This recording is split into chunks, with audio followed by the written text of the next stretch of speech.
Shalom rekan-rekan dewasa muda yang dikasihi oleh Tuhan. Selamat datang dalam ibadah online PDM GBKS Jemaat Palu. Sesaat lagi kita akan mengikuti ibadah. Mari siapkan diri untuk menerima lawatan dari Tuhan dalam ibadah kali ini.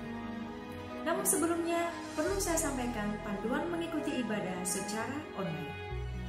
Yang pertama, mari siapkan diri kita untuk beribadah karena ini adalah ibadah dan bukan tontonan. Yang kedua, ikuti setiap acara ibadah. Turut menyanyi ketika puji-pujian dinaikkan. Ikut membaca Alkitab ketika pengkhotbah menunjuk ayat untuk dibaca. Dan ikut berdoa ketika diajak berdoa. Yang ketiga, karena ini adalah ibadah dan bukan tontonan, jangan bercakap-cakap selama ibadah sementara berlangsung. Dan yang keempat, berpakaianlah dengan sopan dan duduklah dengan sopan. Selamat beribadah, selamat menikmati lawatan dari Tuhan. Tuhan Yesus memberkati.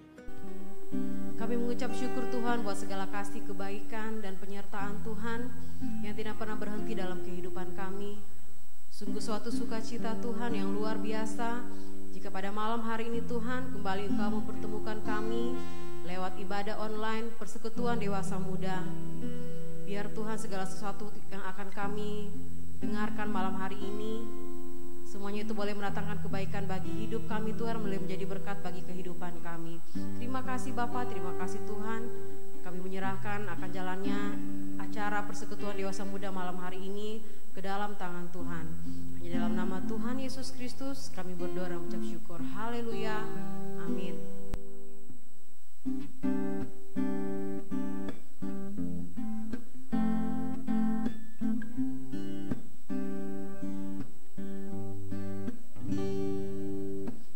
Engkau gembala yang baik, Kau menuntun hidupku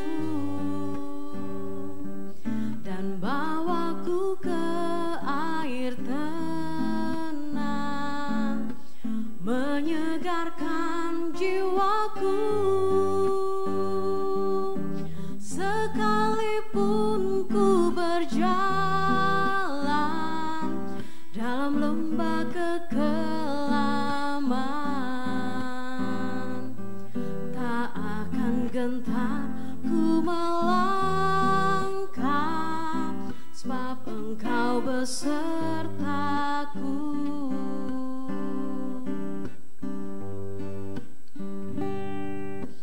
Engkau gembala yang baik, Kau menuntun hidupku dan bawaku ke air tenang, menyegarkan jiwaku. Sekalipun ku berjalan dalam lembah kekelaman, tak akan gentar ku melangkah, sebab Engkau besertaku. Sekalipun ku berjalan dalam lembah kekelaman, tak akan gentar ku melangkah, sebab Engkau besertaku.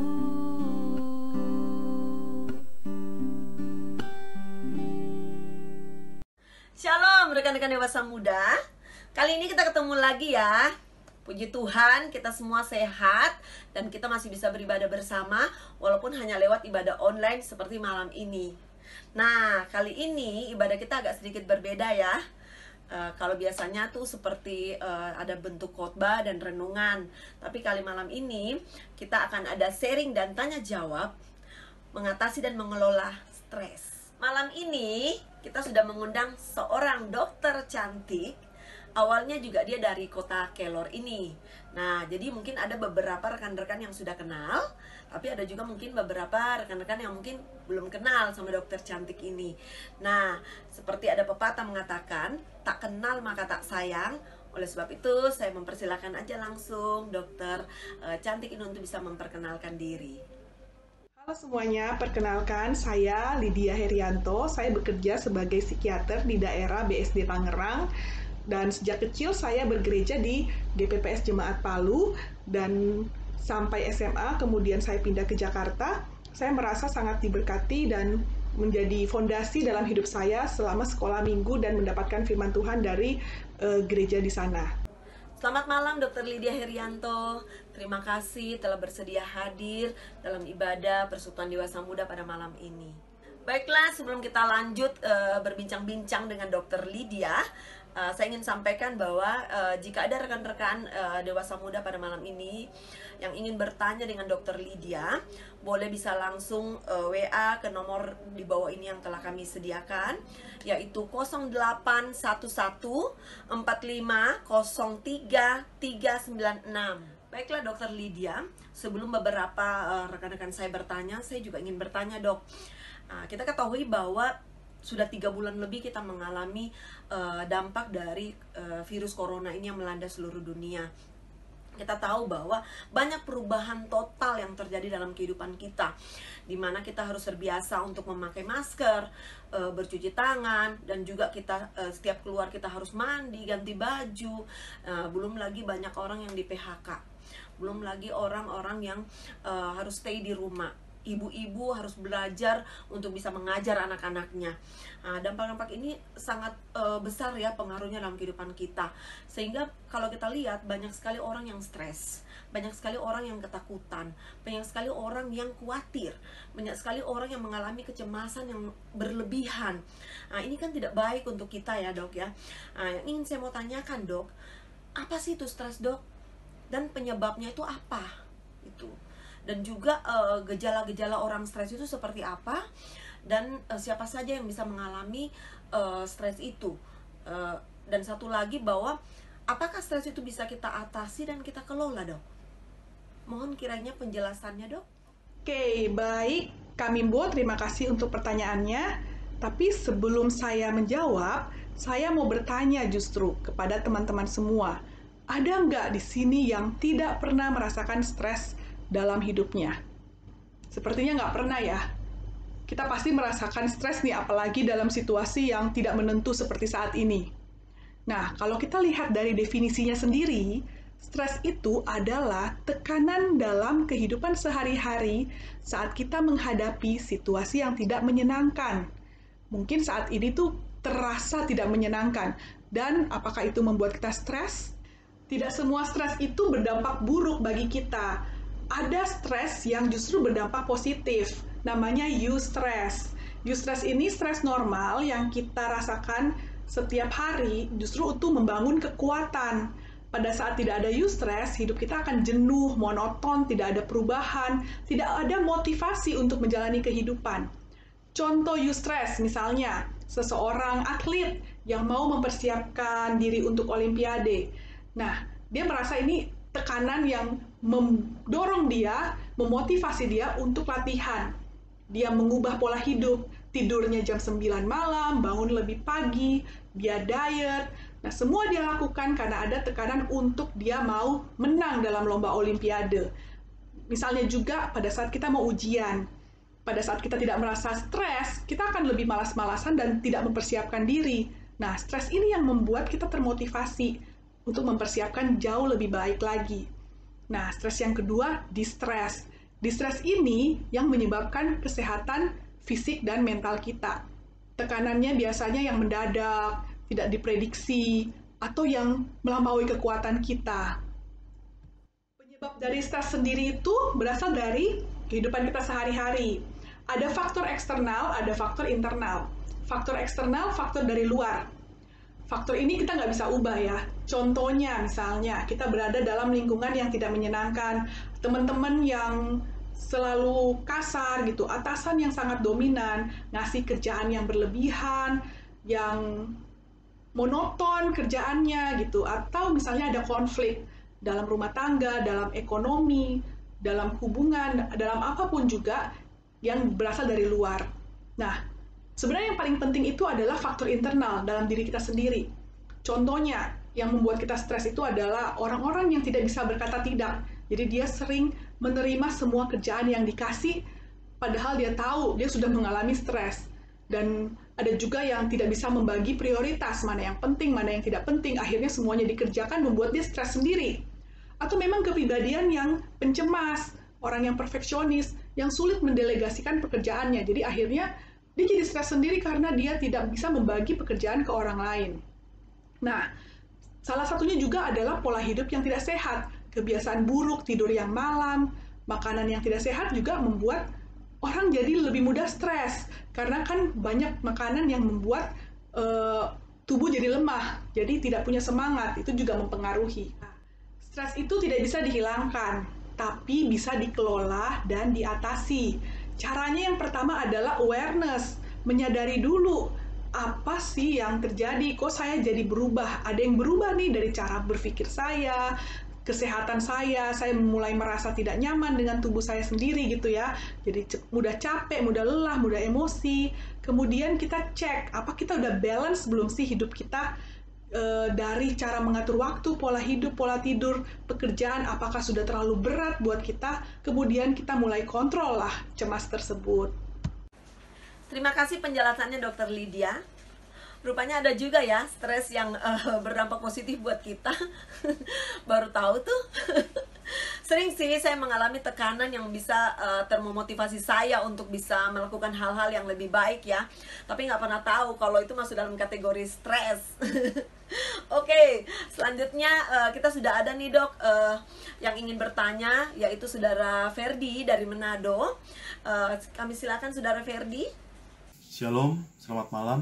Perkenalkan, nama saya Ferry Daud, pekerjaan swasta. Terima kasih atas kesempatan yang diberikan kepada saya.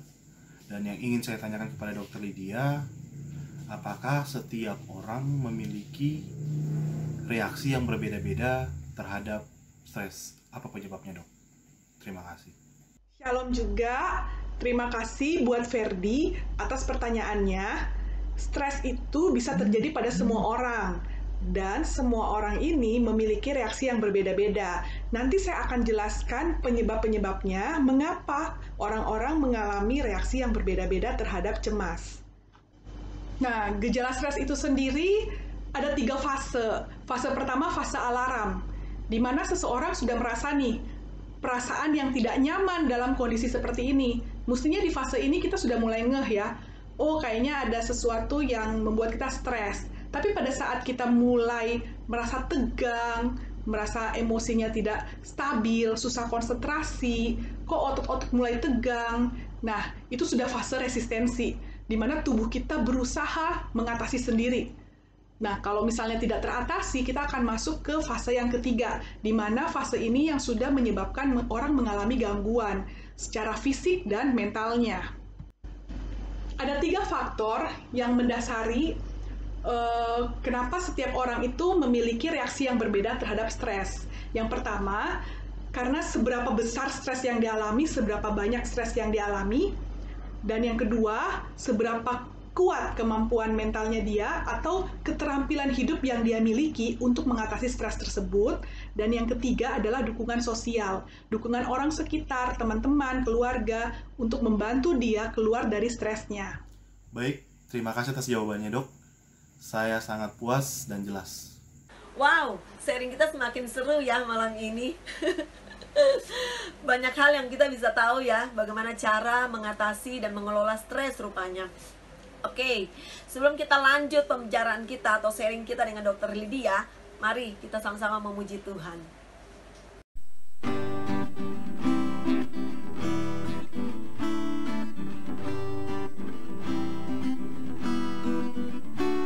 Kasih yang begitu besar, lebih kuat dari dosa. Kasih yang menemukanku, selamatkan dan pulihkanku. naikkan syukurku, ku naikkan syukurku. Ku tak akan berhenti memuji, meninggikan namamu, selalu menari, memuliakanmu.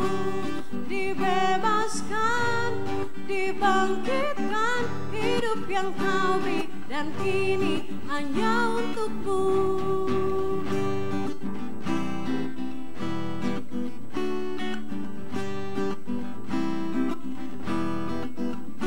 Kasih yang begitu besar, lebih kuat dari dosa. Kasih yang menemukanku, selamatkan dan pulihkanku. Ku naikkan syukurku, ku naikkan syukurku. Ku tak akan berhenti memuji, meninggikan namamu, selalu menari, memuliakanmu. Dibebaskan, dibangkitkan, hidup yang kau beri, dan kini hanya untukmu. Takkan berhenti memuji, meninggikan namamu, selalu menari, memuliakanmu. Dibebaskan, dibangkitkan, hidup yang kau beri, dan kini hanya untukmu. Hidup yang kau beri, dan kini hanya untukmu. Setiap orang mengalami reaksi yang berbeda-beda terhadap stres yang dialaminya. Tadi Dr. Lydia sudah menjelaskan ada 3 faktor. Yang pertama, seberapa besar stres yang dihadapi. Yang kedua, seberapa kuat mental kita menghadapinya. Dan yang ketiga, seberapa banyak orang di sekitar kita yang membantu. Baiklah, sebelum kita lanjut ke pertanyaan berikutnya, saya ingin sampaikan, jika ada rekan-rekan yang ingin memberikan pertanyaan kepada Dr. Lydia, dapat menghubungi atau WA ke nomor di bawah ini ya, 0811450396. Oke dokter, ini sekarang sudah ada masuk penanya yang berikutnya, yaitu Saudara Leo. Pada Saudara Leo, silakan. Shalom, selamat malam. Perkenalkan, nama saya Leo Chandra Lawrence. Pekerjaan saya sebagai wira swasta, dan pada kesempatan hari ini saya ingin bertanya kepada dokter, apa dampak stres bagi tubuh, jiwa, dan roh kita apabila tidak diatasi? Terima kasih. Terima kasih untuk Leo. Pertanyaannya mengenai apakah dampak stres itu bisa terjadi pada tubuh, jiwa, dan roh. Nah, sebelum saya menjawab, mungkin saya akan jelaskan satu-satu untuk dampak terhadap tubuh, jiwa, dan rohnya ya. Respon yang keluar pada saat mereka pertama kali mengalami stres ada namanya mekanisme fight or flight, yaitu berusaha menghadapi atau fight terhadap stres tersebut atau lari, flight, dari stres tersebut. Nah, pada saat seperti itu, di otak kita itu mengeluarkan adrenalin yang sangat banyak, yaitu epinefrin dan norepinefrin. Makanya kita merasa kok jantungnya berdebar-debar, kok jadi keringetan, kok jadi tegang gitu ya. Nah, selain itu juga di otak kita mengeluarkan hormon stres yang dinamakan sebagai kortisol. Pada jangka panjang, kalau hormon kortisol ini terus-menerus dikeluarkan, dia akan mengganggu keseimbangan neurokimia di otak kita dan di seluruh tubuh kita. Nah, inilah yang membuat seseorang jadi akhirnya mengalami sakit penyakit. Stres yang dibiarkan begitu saja itu akhirnya mempengaruhi seluruh organ tubuh kita. Mulai dari atas kepala kita sampai semua organ-organ tubuh. Contohnya misalnya, rambut kok jadi mulai rontok, jadi sering berketombe, karena kan kelenjar minyaknya jadi lebih aktif pada saat kita stres. Atau jadi mudah jerawatan, terus komedonya kok jadi banyak gitu ya, atau mungkin karena susah tidur, merasa cemas, depresi gitu, jadi kulitnya kusam gitu. Atau misalnya jadi mulai namanya neurodermatitis, jadi kayak alergi di kulit. Nah, selain itu juga jadi sering flu, batuk, karena sistem imunnya juga turun. Beberapa juga mengalami asam lambung yang naik atau GERD, karena sangat berhubungan dengan stres. Nah, juga ada yang merasa juga kok hormonnya jadi tidak seimbang, misalnya haidnya tidak teratur atau nyeri pada saat haid gitu. Atau liver, gangguan pankreas, juga masalah seksual, dan ada beberapa yang jadi gemuk. Karena hormon kortisol sendiri itu menurunkan metabolisme, jadi penumpukan lemak semakin banyak gitu ya. Nah, atau jadi gangguan di tiroid, jadi hipertiroid. Nah, banyak hal gitu. Makanya kenapa penting sekali untuk kita bisa mengelola stres. Jangan sampai kita biarkan dan akhirnya tubuh kita nanti yang akan sakit. Sedangkan dampak stres terhadap roh sendiri itu secara tidak langsung terjadi. Karena seperti kita memiliki tubuh, jiwa, dan roh. Pada saat tubuh kita sakit, tubuh kita kelelahan, tubuh kita tidak punya tenaga, kita sulit untuk berpikir dan memahami perasaan orang lain. Nah, di jiwa itu sendiri cara kita memutuskan sesuatu, apakah ini benar atau salah, apa keputusan kita, itu dipengaruhi oleh cara kita berpikir. Bagaimana kita berespon sama orang lain, merasakan kasih dari Tuhan atau kasih dari sesama, itu juga ada di feeling, emosi. Nah, itu ada di jiwa kita. Sedangkan di roh itu lebih dalam lagi. Nah, kalau misalnya kita memiliki tubuh yang sangat capek dan jiwa yang rentan, kita sulit untuk masuk ke dalam roh, karena itu seperti ibarat resleting gitu. Harus membuka satu dulu, kemudian bisa mencapai yang lain. Jadi penting sekali bagaimana kita bisa mengelola stres juga untuk mempengaruhi roh kita. Nah, kalau bisa mengingat kembali, ada banyak nabi dan tokoh-tokoh di Alkitab juga mereka harus beristirahat, mereka harus makan yang cukup untuk melanjutkan misi dalam pekerjaan. Juga mereka butuh waktu yang tenang untuk pikiran mereka, untuk bisa mereka merasakan hadirat Tuhan. Sehingga penting sekali manajemen stres dan mengenali apa yang kita butuhkan untuk supaya kita bisa sehat dalam tubuh, jiwa, dan roh kita. Baik, terima kasih atas penjelasannya Dr. Lydia. Saya sudah puas dan jelas. Terima kasih, Tuhan Yesus memberkati. Wah, sangat berbahaya ya dampak stres bagi tubuh, jiwa, dan roh kita. Oleh sebab itu firman Tuhan berkata, hati yang gembira adalah obat yang manjur. Jadi itu rekan-rekan, mari kita sama-sama selalu mengucap syukur dan selalu bersuka cita di dalam Tuhan. Nah, ini sudah ada masuk lagi penanya yang berikutnya, yaitu Saudari Kim. Silakan Saudari Kim. Shalom, nama saya Sylvia Sukimawati dan biasanya lebih dipanggil dengan sebutan Kim. Saya adalah seorang wira swasta. Yang saya mau tanyakan kepada Dr. Lydia adalah sebagai berikut. Bagaimana mengatasi stres pada masa pandemi seperti sekarang ini? Saya mengkategorikan dua hal, yaitu dampak di rumah saja dan dampak secara ekonomi. Dampak di rumah saja ini ada beberapa hal. Yang pertama adalah kita bosan karena kita tidak bisa hidup sewajarnya. Kita tidak bisa jalan-jalan ke mall, kita juga tidak bisa makan di luar dengan keluarga kita juga tidak bisa nongkrong bersama dengan teman-teman kita di kafe, karena harus di rumah saja. Dan sebagai ibu rumah tangga, kita capek seharian harus kerja ngurus rumah. Dari pagi sampai malam, sepertinya kerjaan gak ada habis-habisnya. Selain itu, kita juga harus mengambil peran sebagai guru di rumah untuk mengajar dan mendidik anak-anak kita. Dan pada saat kita mengajar atau mendidik mereka dan mereka tidak tahu, atau kita dapati bahwa mereka tidak dengar-dengaran, tidak menutup kemungkinan orang tua jadi naik tensi dan stres. Namun di sisi lain, anak-anak kita juga bisa berkata, wow, ternyata mamaku di rumah lebih galak dari guruku di sekolah.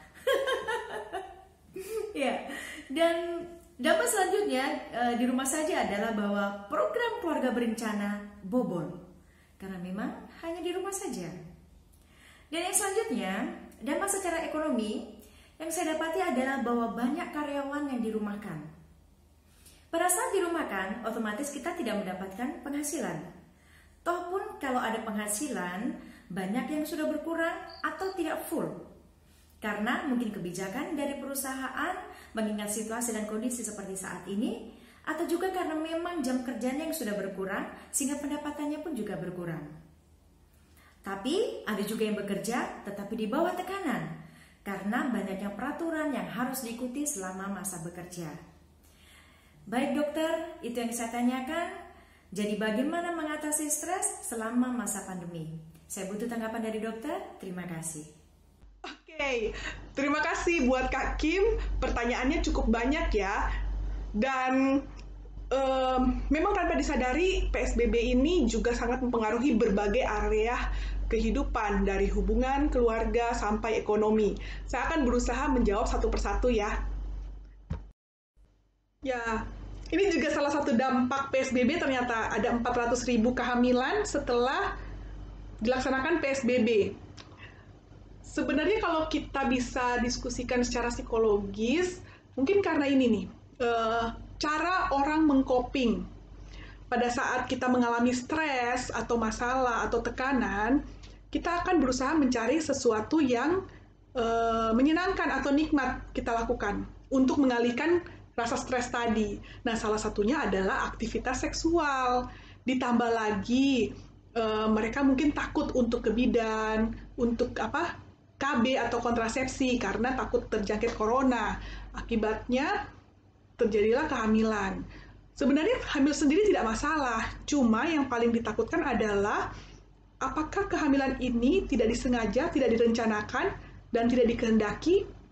Kalau begitu, ini yang jadi masalah karena dampaknya mereka akan melahirkan kualitas anak yang tidak unggul. Ditambah lagi kondisi sekarang ya, di mana perekonomian kan tidak stabil seperti ini atau penghasilan yang berkurang. Nah, ini juga dampaknya akan ke gizi dari ibunya dan anaknya. Selain gagal KB, sebenarnya ada banyak lagi ya yang meningkat. Dari laporan WHO sendiri dikatakan peningkatan adiksi internet sampai game online, adiksi pornografi, penggunaan alkohol dan narkoba sendiri juga meningkat selama terjadi lockdown, karena mungkin orang-orang merasa stres dan berusaha mencari sesuatu yang cepat, instan, untuk menghilangkan rasa tidak nyamannya tersebut. Berbulan-bulan tinggal di rumah, merasa PSBB, jadi kerja dari rumah, belajar dari rumah, itu bisa menyebabkan cabin fever. Cabin fever ini adalah perasaan negatif atau emosi negatif yang muncul akibat terlalu banyak di rumah. Jadi kayak jenuh, bosan, terus mudah emosi, merasa tidak nyaman. Nah, lama-lama ini juga jadi stres buat kita sendiri dan menimbulkan gejala-gejala fisik juga akhirnya, kayak sakit kepala, tidak enak badan. Nah, perlu disiasati juga. Meskipun kita di dalam rumah, kita perlu melakukan 5 hal ini. Yang pertama, tetap aktif dan produktif. Kita tetap melakukan kegiatan yang terjadwal dari pagi hingga malam hari. Bagaimana kita bangun pagi seperti biasa, kemudian kita melakukan aktivitas yang sudah terjadwal. Nah, yang kedua, tetap tidur dan makan yang teratur. Karena balik lagi, pada saat kita tidur nih, jam 9 malam itu melatonin kita keluar.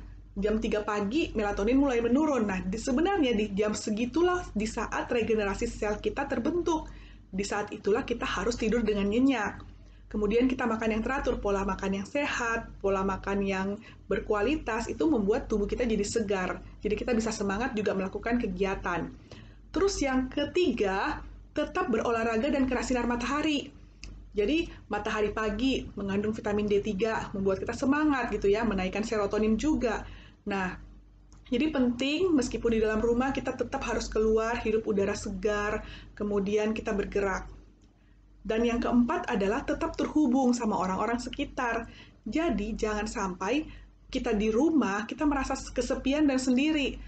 Tetaplah bisa untuk bersapa dengan tetangga walaupun social distancing ya, ada jarak. Dan yang kelima itu pikiran, harus optimis dan tetap semangat. Karena dari pikiranlah itu terpancar kekuatan kita, dari pikiran yang sehat maksudnya. Dan kalau kita rasakan sekarang yang paling berdampak itu ekonomi. Bisa kita baca juga ada sekitar 7 juta orang di Indonesia yang sudah dirumahkan, itu yang terdaftar di Kementerian Tenaga Kerja. Juga kalau lihat sekeliling teman-teman kita nih, termasuk rumah sakit juga ada beberapa yang akhirnya memberhentikan para admin dan beberapa perawat terutama di rumah sakit swasta. Ini karena dirasakan penurunan jumlah pengunjung. Nah, kita juga melihat banyak perusahaan yang akhirnya gulung tikar. Nah, sebenarnya yang paling bisa kita lakukan sekarang adalah tetap tenang dan berusaha untuk rileks. Karena pada saat kita panik, kita cemas, kita sulit untuk berpikir. Bagaimana kita tenang itu membuat kita lebih bisa berpikir yang realistis dan rasional, sehingga kita bisa mencari tahu apa yang harus kita lakukan. Nah, kalau memang mentok tidak bisa lagi mencari apa yang harus kita kerjakan, kita minta bantuan sama orang lain.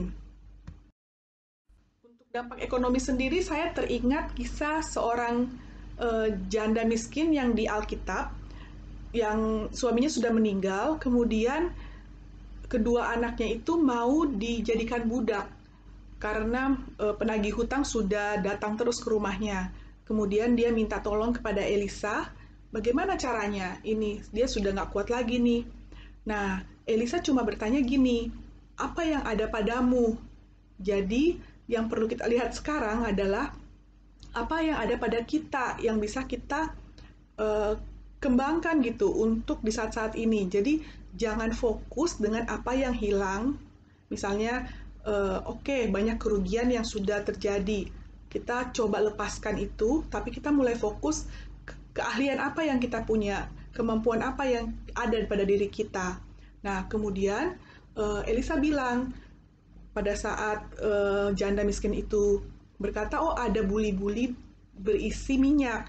Terus dia bilang, kumpulkanlah buli-buli dari tetangga-tetangga kamu gitu. Jadi sebanyak-banyaknya.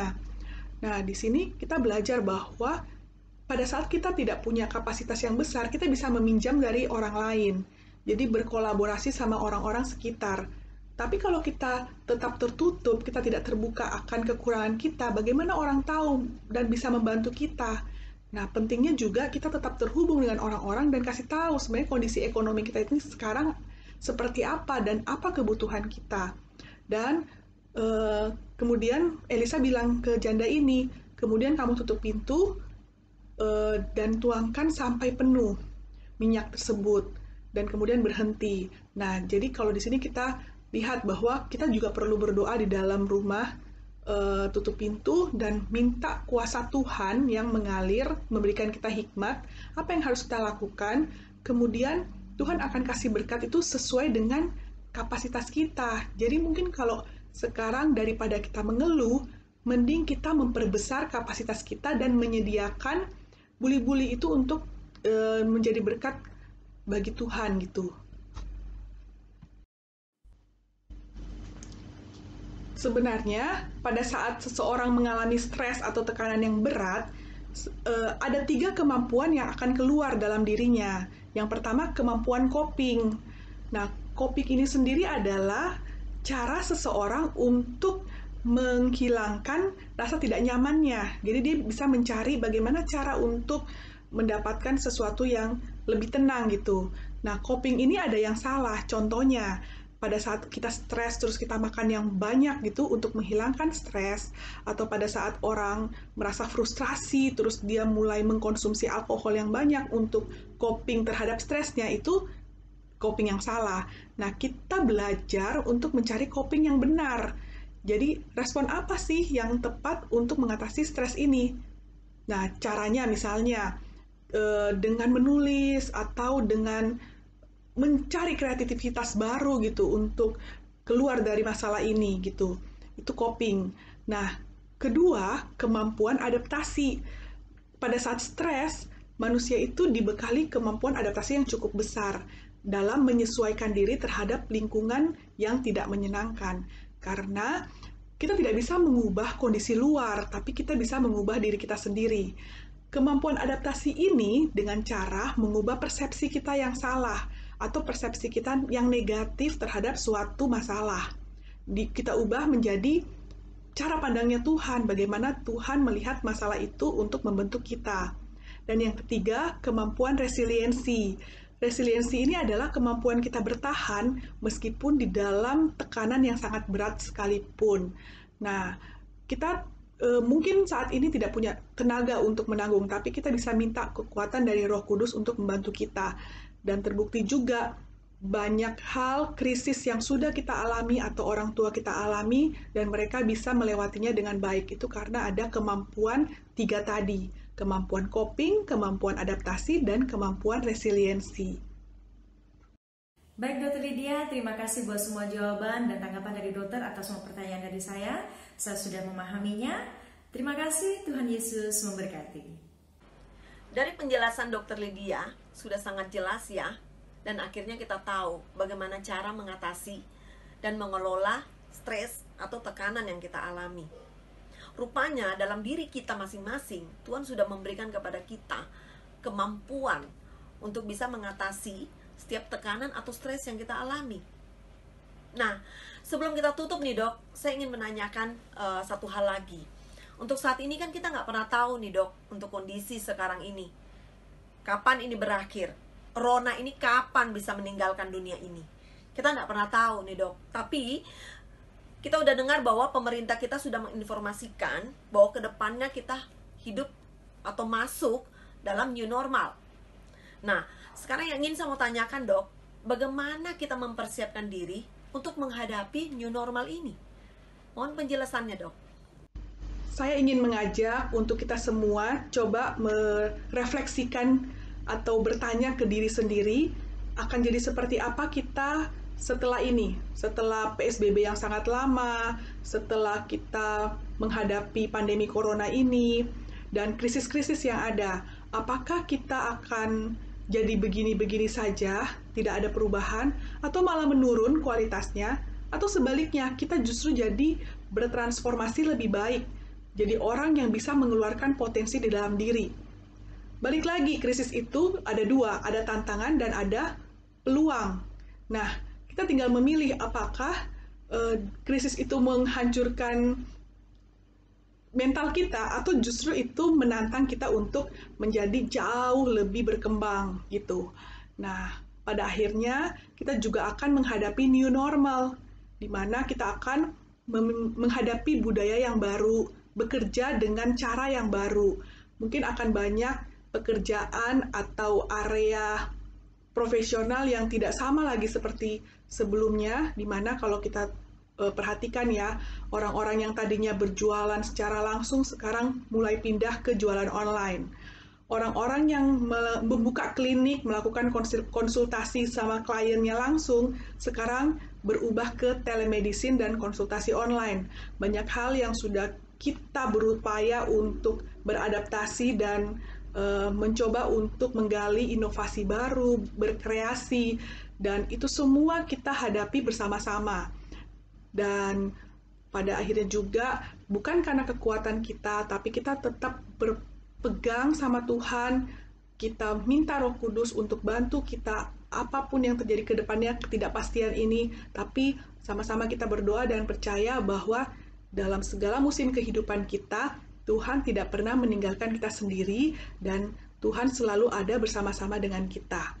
Terima kasih buat perhatian dan semua yang pertanyaan-pertanyaan yang sudah diberikan. Semoga jawaban-jawaban yang sudah saya berikan ini bermanfaat buat kita semua.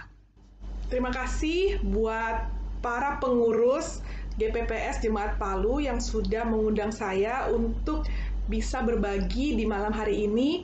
Semoga kita semua selalu sehat, selalu semangat, dan kita sama-sama saling mendukung, mendoakan agar bisa melewati masa pandemi ini dan menghadapi new normal dengan lebih semangat lagi.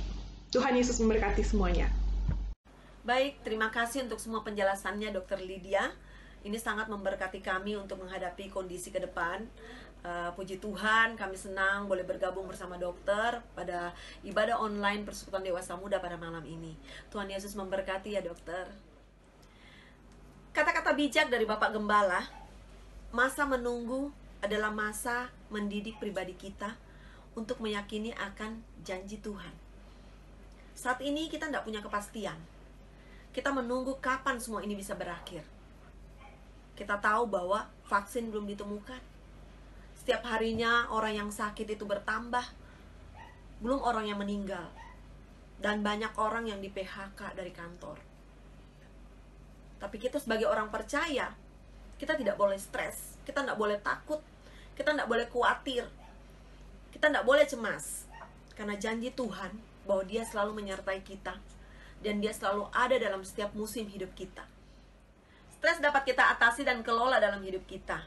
Caranya, selalu berpikir optimis dan semangat, aktif dan produktif, tidur dan makan yang teratur, berolahraga, dapat berkomunikasi dengan orang-orang sekitar kita, dan selalu mengucap syukur dan bersuka cita di dalam Tuhan. Sekarang rekan-rekan, bagaimana kita harus siap menghadapi new normal? Puji Tuhan ya, pada masa pandemi kemarin ada beberapa rekan-rekan dewasa muda sudah melakukan perubahan-perubahan yang positif. Yang saya tahu bahwa ibu-ibu sudah banyak yang bisa menjadi guru di rumah, dan juga ada yang bisa menjahit masker. Ibu-ibu sudah pada pintar masak, bikin kue. Ada juga yang menanam sayur-sayur organik. Ini adalah hal-hal yang positif yang kita lakukan dan juga harus kita pertahankan ke depannya. Sebagai pegangan kita, firman Tuhan berkata, janganlah takut sebab aku menyertai engkau. Janganlah bimbang sebab aku ini Allahmu. Aku akan meneguhkan, bahkan akan menolong engkau. Aku akan memegang engkau dengan tangan kananku yang membawa kemenangan. Sekian acara kita. Puji Tuhan, Tuhan Yesus memberkati kita semua. Hanya Kau yang menjadi tempat jawaban. Hanya Kau tempatku berharap. Berjalan bersamamu ku takkan goyah, sebab tangan kasih-Mu tersedia bagiku. Selamanya Kau ku cinta. Hanya Kau yang menjadi tempat jawaban. Hanya Kau tempatku berharap. Berjalan bersamamu ku takkan goyah, sebab tangan kasih-Mu tersedia bagiku. Selamanya Kau ku cinta.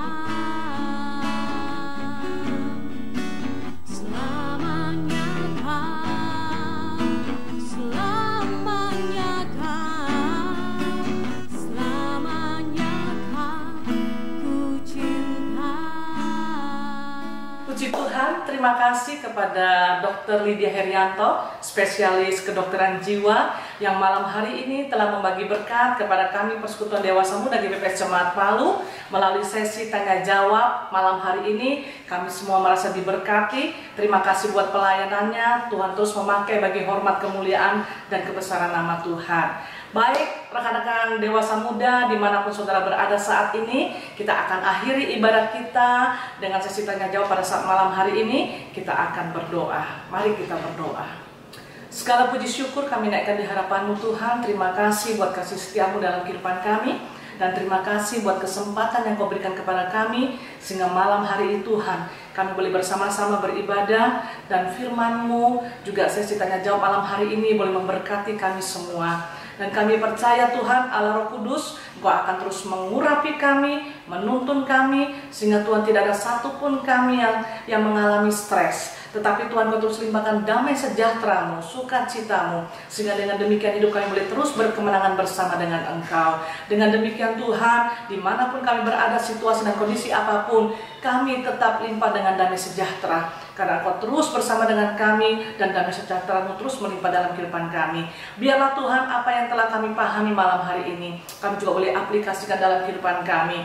Sehingga Tuhan, dimanapun kami berada, benar-benar kami adalah orang-orang yang berkemenangan bersama dengan Engkau. Berkati Tuhan Dr. Lydia Herianto yang sudah melayani kami pada saat malam hari ini di dalam profesinya sebagai seorang psikiater. Tuhan Kau berkati, dalam pelayanannya juga Kau memberkati, sehingga dimanapun dia berada nama Tuhan yang dipermuliakan. Masa mudanya apa menjadi kerinduannya, Engkau adalah sumber jawaban dalam kehidupannya. Kami semua juga Tuhan saat ini Tuhan yang sakit Tuhan sembuhkan, yang susah Tuhan hiburkan, yang saat itu mengalami suatu pergumulan yang secara manusia tidak ada solusi, tapi kami percaya tidak ada yang mustahil bagimu. Kami semua akan tetap terus berkemenangan bersama dengan Engkau. Terpujilah nama-Mu. Pada saat ini juga Tuhan kami berdoa buat saudara-saudara kami dewasa muda yang berulang tahun, mulai tanggal 7 sampai dengan tanggal 20 Juni ini Tuhan. Kami berdoa untuk saudara kami Andrew Wijaya, Juniali Sumakul, Yeni Limboki, Tommy Tan, Yani Sulastri, Beni Yones. Tuhan, kami memberkati saudara-saudara kami ini dengan bertambahnya usia 1 tahun, mereka boleh tetap mengucap syukur kepada Tuhan dan mereka boleh semakin menghargai anugerah-Mu berupa waktu, kesempatan yang Kau berikan dalam kehidupan mereka secara pribadi, bahwa mereka boleh semakin memahami kehendak-Mu dalam kehidupan mereka secara pribadi, dan kami percaya Engkau terus menyempurnakan rancangan-Mu dalam kehidupan mereka. Tubuh jiwa roh mereka diberkati, apa yang menjadi kerinduan mereka, kami percaya Tuhan Kau sumber jawaban, dan segala sesuatu indah pada waktunya Kau nyatakan dalam kehidupan mereka. Terima kasih Tuhan, terpujilah nama-Mu. Saudara-saudara yang dikasih oleh Tuhan, terimalah berkat dari Allah Bapa dan Tuhan kita Yesus Kristus, serta dalam persekutuan Roh Kudus-Nya ada menyertai kita sekalian, mulai saat ini sampai Tuhan Yesus datang kembali. Amin. Tuhan Yesus memberkati. Ibadah kali ini telah selesai. Saya yakin dan percaya bahwa kita semua mendapatkan berkat yang luar biasa. Dan kami juga tetap mengharapkan bahwa rekan-rekan sekalian dapat terus bergabung dalam ibadah-ibadah yang selanjutnya. Tetap jaga kesehatan, terus berkarya bagi Tuhan. Tuhan Yesus memberkati. Shalom.